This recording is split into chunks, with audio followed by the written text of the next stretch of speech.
Sa tulong ni Tino, isang puppet mula sa Quezon City Public Library, ipaliliwanag namin sa inyo kung ano nga ba ang tunay na diwa ng Pasko. Makinig kayo ng mabuti ha. Nandito na si Tino. Kamusta kayo? Excited na ba kayo para sa paparating na Pasko? Ako rin! Pero teka lang, alam niyo ba kung ano ang diwa ng Pasko? Mga regalo? Hmm, marami nga tayong nakikitang regalo tuwing Pasko. Pero hindi ito ang tunay na diwa ng Pasko. Naririnig niyo ba yun?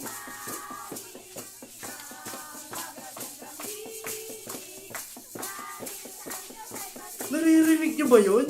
May nangangaruling. Pangangaruling?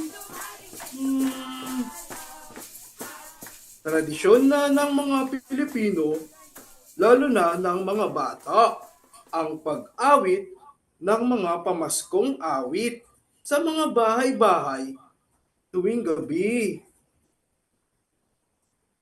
Pero hindi iyon ang tunay na diwa ng Pasko.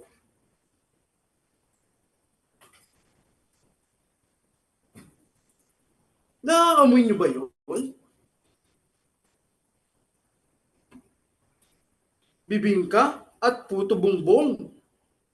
Mga pagkain na madalas tuwing Pasko lang natin nakakain. Pero hindi pa rin yun ang tunay na diwa ng Pasko. Ang tunay na diwa ng Pasko ay ang pagbibigayan at pagmamahalan na ipinapakita natin hindi lang sa pagbibigay ng iba't ibang regalo, tulad na lang ng pagmamahal na ipinapakita at ipinadarama sa atin ni Jesus.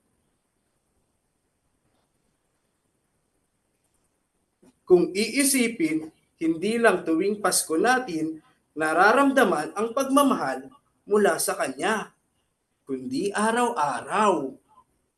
At yan ang tunay na diwa ng Pasko.